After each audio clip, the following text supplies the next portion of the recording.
మన పార్టీ ఏం చెప్తుంది అనేది కూడా మనం సమీక్షించుకోవాల్సిన అవసరం అనేది ఉన్నది.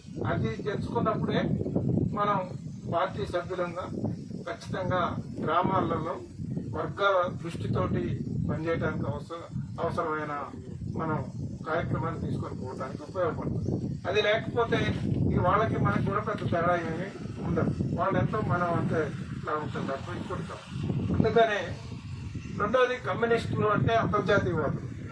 మనం ఒక రాష్ట్రానికో ఒక జిల్లాకో ఒక ప్రాంతానికో పరిమితమైన వాళ్ళంగా ప్రపంచంలో జరుగుతున్నాయి ఏంటి పరిణామాలు, దేశంలో జరుగుతున్న పరిణామాలు కూడా మనం అర్థం చేసుకోవాలి. మనకు అవగాహన ఉంటే ఎప్పుడైనా ఎవరైనా నువ్వు కమ్యూనిస్ట్ నాయకుడుగా అక్కడ ఏం జరుగుతుంది, ప్రపంచంలో ఏం జరుగుతుంది, అమెరికాలో ఏం జరుగుతుంది, రష్యాలో ఏం జరుగుతుంది, లేకపోతే భారతదేశంలో ఏం జరుగుతుందని ఎవరైనా ప్రశ్నించారనుకోండి, మనం ఏం చెప్తాం? మన దగ్గర ఏమైనా ఉండాలని అంటారు. అందుకనే మన పార్టీ ప్రతి సంవత్సరం కూడా పార్టీ సభ్యులకి అవగాహన కల్పించే దానికోసం ఈ రాజకీయ శిక్షణా తరగతులు ఏర్పాటు చేయడం అనేది జరిగింది. ఒక రాజకీయ శిక్షణా తరగతులు అంటే ఏదో ఒక రోజు 2 రోజులు ఇక్కడ కూర్చొని మన పార్టీ సభ్యులు అని అంటే నిరంతరం అధ్యయనం చేసేటట్టు ఉండేది చూసుకోవాల్సిన అవసరం. ఎందుకు అనంటే మనం ఉదాహరణకు మర్లపాడు ఉంది. మర్లపాడు గ్రామంలో 2000 మంది ప్రజలు ఉన్నారు. ఈడున్న పార్టీ సభ్యులు ఎంతమంది? 6 పార్టీ సభ్యులు. ఎందుకు వీళ్ళు 6 పార్టీ సభ్యులుగా ఎందుకు గుర్తించారు?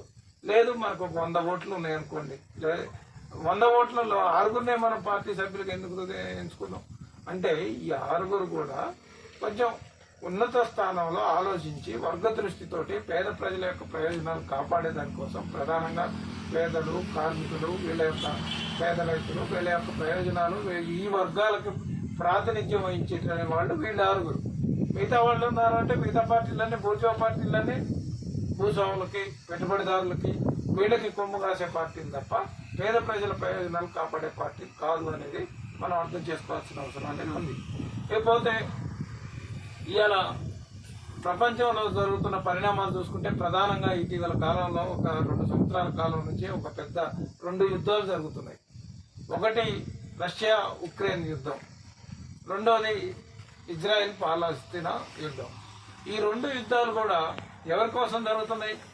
ఈ 2 యుద్ధాలు కూడా అమెరికా కోసం జరుగుతున్నాయి తప్ప ఇంకోటి కాదు.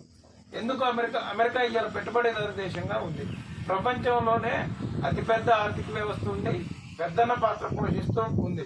గతంలో అంటే 1990కి పూర్వం ప్రపంచంలో 2 వ్యవస్థలు ఉన్నాయి. ఒకటి పెట్టుబడిదారీ వ్యవస్థ, 2 సోషలిస్ట్ వ్యవస్థ అంటే కమ్యూనిస్ట్ వ్యవస్థ ఉంది. ఎప్పుడైతే రష్యా కుప్పకూలిపోయిందో, రష్యా కూలిపోయిన తర్వాత అమెరికాకి పట్టపగ్గాలు లేకుండా పోయింది. మొత్తం దాని ఏకఛత్రాధిపత్యంగా ఇవాళ ప్రపంచంలో తను చెప్పిన మాట వినాలి, తన పెద్దన పాత్ర పోషిస్తున్న పరిస్థితి వాళ్ళ అమెరికా ఉంది. అందుకని వాళ్ళ అమెరికా ఏం చేసింది, ఉక్రెయిన్ని రెచ్చగొట్టి రష్యాకి ఉక్రెయిన్కి మధ్య యుద్ధం తీసుకొచ్చింది.